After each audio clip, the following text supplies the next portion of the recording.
Minister, thank you so much for your time today. Of course, we have seen this very strong relationship between the U.S. and Brazil, an even stronger relationship after President Bolsonaro's very close relationship and friendship with President Trump. Will any of the impeachment drama that's happening in Washington right now take the focus away from the bilateral relationship? No, I don't think so. We're building a really robust relationship with very deep roots in our interests and also in our values and in the friendship of the two leaders. So it's really very diversified, very robust. I don't think that can be affected by internal discussions like this here, like discussions that we have every day in Brazilian Parliament, not about the same issues, but also we have a very hot political temperature, which is good. It's a democracy there, it's a democracy here. That's normal. This doesn't impact. We have, of course, the relationship with the U.S., which is huge, but Brazil also has a very strong trade relationship with China. How do you balance these out when you are amid a trade war between these two? Exactly. Well, so far, we only enhanced our relations with both. We didn't suffer any backtracking in any way in any of those two very important relationships because of that. Of course, we look at that with a lot of attention. We would like to see the world as a level playing field for trade, for investment. But as it is now, we're increasing our trade ties and investment ties with the U.S. and with China at the same time. They are concentrated in different sectors. Our trade with China is more on agricultural products. The United States is more concentrated on manufacturing. We have lots of manufacturing investment from America into Brazil. From China, it's more into infrastructure. So we totally balance those together. The U.S., though, is asking its allies to be wary of Chinese technology. Would Brazil consider restricting Huawei, for example? Well, it's a very sensitive issue. We know how important the next generation of Internet, 5G, will be. We want to look at that carefully, not only at Huawei, at any of the prospective providers for our system, to see if they what they can offer in terms of across the board, just not only just quality, but also security and all the features of their systems. So we have to look into that, not because this is Huawei or other companies, but because of the goals we have, which is to have a effective, efficient system, also which is safe, which provides guarantees. So that's how we're looking at it. But U.S. officials have now warned that they could even restrict intelligence sharing with these countries if they use Huawei equipment. How do you respond? Yes, well, we'll have to keep our dialogue on that. We, of course, we value. Are you having those dialogues right now? We're talking with the United States, not precisely about this. I mean, we have very important intelligence relations, and we want to keep that, of course. So everything we take everything into account. But I mean, we also talk with our friends in China. We want to hear everyone. But I think the important thing is that we don't want to, let's say, to discriminate any company. We just want to see what really are the challenges that this technology can bring and how to address them. Do you have a set strategy, what you would do next if this trade war continues and Huawei is still at the focus and center of these tensions? Well, we hope this doesn't last for a long time, because we would like the whole global economy to grow and to create new opportunities. And exactly in the moment where Brazil is getting there with much more engagement in the world in terms of trade, investment, and economic presence. So, but we have to live in the world as it is. We have to see what opportunities are there, what opportunities emerge from this shifting situation.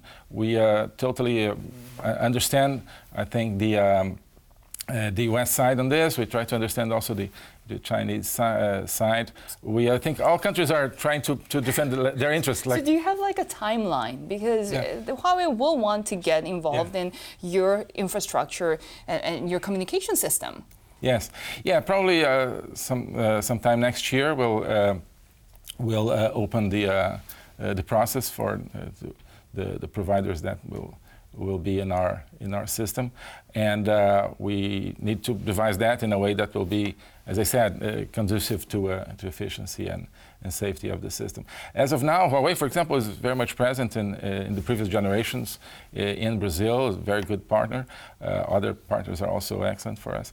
So the timeline is still not very precise, but sometime next year, I think we'll start to deal with that sort of thing. So will that be discussed when President Bolsonaro goes to China actually next month? Yeah, we have a very strong agenda in the whole economic spectrum. Not necessarily this, because we still haven't opened our process to select the company or companies that we're going to work with. So it's maybe early to talk directly about this issue, because we still don't know exactly what conditions we're gonna put there. But we have an immense agenda in China on infrastructure investment, like I said, for example, trade. We really are trying to expand our trade in agricultural products that is already very robust. We want to diversify and increase it. So there's a technology innovation dimension that goes beyond the question of 5G. So there's a lot to talk. Do you have any elsewhere. big announcements that you can tease at the moment that probably will come next month? Well, a few. I think it's something in this infrastructure area will be at the core in terms of Chinese investment in Brazil, which is very important for us. We inherited from previous administrations a lot of a strong lack of investment in infrastructure. Brazil needs to catch up in that area, so any investment is welcome. Energy as well, things like lines of transmission, that sort of sector. So I think we could expect something there in that way, and also, I hope so, something in terms of new markets for our agricultural products there. We have seen, of course, these ongoing issues with China even before President Bolsonaro took office. And during his election campaign, he was pretty critical of the Chinese dominance in key sectors in Brazil. Has the administration's view changed and evolved since then? Yeah, basically what we see is that we need investment from every source in Brazil. For the lack of investment in previous administration that I talked about, especially in infrastructure, and also because we want to change we're changing the whole philosophy of the economy from a state-centered economy to a real market economy. So we need more private investment, or from inside or from abroad. We cannot rely on public investment anymore to build or rebuild our infrastructure. So our realization is that we need investment from everywhere, so Chinese investment is welcome. What we need is more investment from other sources as well, and not to have any problem with the Chinese investment itself. When it comes to economic relations, right now we are seeing that perhaps Brazil may be in a precarious position with European nations when it comes to the European Union and the South American Customs Union, Mercosur, that trade deal. Do you see that trade deal at risk right now because the Europeans are rejecting Brazil's environmental policies? Yeah, no, I don't. I don't see that at risk. There's very strong interest, economic interest, and also political interest from both sides on the agreement.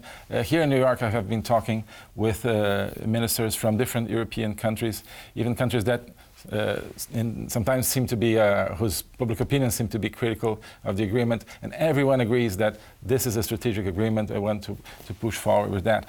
What you see is because of some misinformation in the media in Europe regarding the environmental situation in Brazil, our policies, is some sort of ill will from the part of sectors of the public opinion, and we want to address that. We want to sit with European leaders, both from the individual member countries and the European Union itself. Also talked with ministers, representatives of the European Union here. Who have you talked to?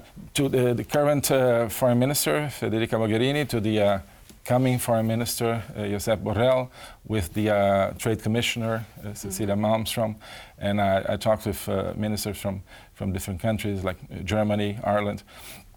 and have other bilaterals with European ministers. And there's this convergence that what we need is to get more information to the public, even to the leaders. Sometimes I think European leaders work on top of bad information, and that's what relays bad information to the public. So we need to sit together and in any format, in any geometry, and show what's the reality.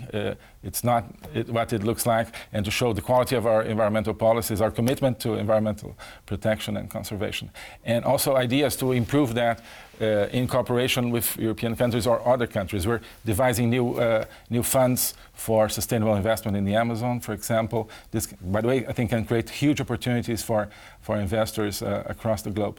I think it's to show that reality that's what we need to do. So when can we expect those leaders to sit down? Well, who and will sit down? Now, I'm talking more about something more on the technical level or ministerial level, but not necessarily the leaders. So we want to devise those mechanisms, send our people to not only Foreign Ministry, also Environment Ministry. So the timeline? Yeah. Oh, very shortly, the next few weeks, few months.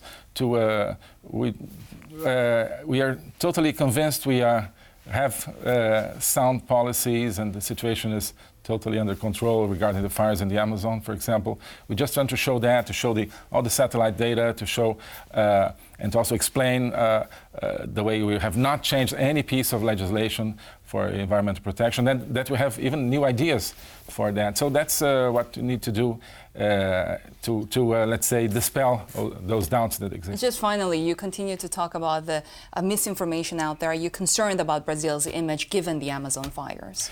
Yes, because it's the wrong image. I mean, we have this very important set of new policies opening to the world, opening the economy, modernizing the economy, and also new ideas for the environment. As I said, we need to create sustainable jobs for the people in the Amazon. This is going to lead to much better conservation of the forest. And this is not going through. We will need to get that through to the people. But are you concerned that perhaps President Bolsonaro's very fiery rhetoric at the UN General Assembly may have given the wrong impression?